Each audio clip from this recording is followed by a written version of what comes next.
জাতির উদ্দেশ্যে 15 বছর যে শাসন করলো, গোটা জাতিকে যে তসবির দুয়াই দিয়ে আর জায়নামাজের দুয়াই দিয়ে আর তাহাজ্জুদের কথা বলে যে জাতিকে ধোঁকা দিয়েছিল, সেই ধোঁকাবাজ সরকার প্রধান জাতির সামনে মিডিয়াতে এসে একটি কথা বলার সুযোগ পায় নাই। এবং তার জীবনে যা কিছু অর্জন করেছিল, এই অর্জনকৃত মাছ বলেন, মুরগ বলেন, কাপড় বলেন, টাকা বলেন, কিছুই সাথে নিয়ে যাইতে পারে নাই।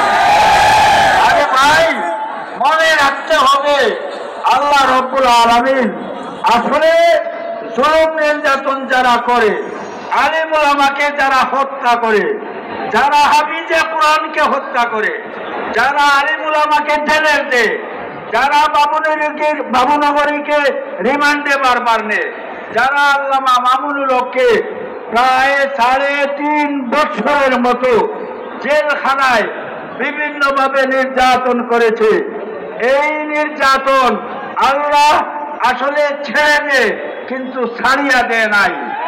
এই পরিণতি আজকে গোটা বাংলাদেশের যারা ক্ষমতায় ছিল, প্রধানমন্ত্রী বলেন, আর খাওয়া কাদের বলেন, আর অর্থমন্ত্রী বলেন,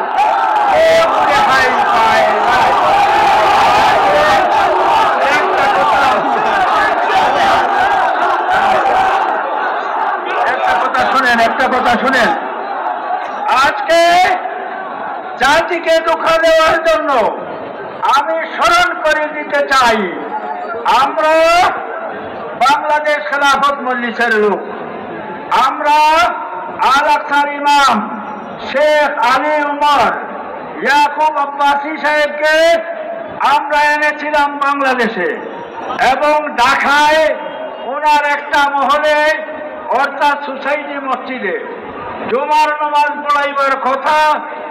ওইখানেও যে লোকটা গোটা বাংলাদেশে এবং গোটা পৃথিবীতে দরবেশ নামে পরিচিত, লম্বা দাড়ি, সে ওই দিন ধোঁকা দিয়ে লামনবীদের মসজিদে জুমার নামাজ পড়াইবার চেষ্টা করেছিল। আর এই দেশের গরিব জনগণের হাজার হাজার কোটি টাকা ব্যাংক লুট করে নিয়েছিল এবং বিদেশে পাচার করেছে। আজকে আমরা কি দেখলাম, জাতি কি দেখলো, ইতিহাস সাক্ষী। আপনারা খুব চৌকান্না থাকবেন, দরবেশ হইলেই আর তসবিহ হাতে থাকলে আর জায়নামাজের দোহাই দিলে আর তিলাওয়াতের কথা বললে যে উনি সত্যবাদী মানুষ হয়ে যায়, সেই কথা আসলে বিশ্বাস করা যায় না।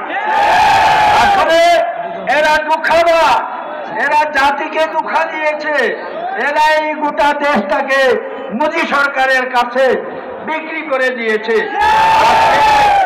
আপনারা স্লোগান দিচ্ছেন আর খুব বাহবা করছেন, কিন্তু দুঃখজনক হলেও সত্য, এই মোদী সরকার আমাদেরকে অন্যায়ভাবে পানি দিয়ে মারবার চেষ্টা করেছে, অন্যদিকে এই হাসিনাকে অবৈধভাবে আশ্রয় দেওয়ার চেষ্টা করছে। আমরা ছেলে চুড়ে বলতে চাই, আন্তর্জাতিক আদালতের মাধ্যমে একটা রুল আছে, আমরা যদি বাংলাদেশের পরিচালকবৃন্দ হাসিনাকে আনার চেষ্টা করে, তাহলে ভারত মোদী সরকার দিতে বাধ্য থাকিবে।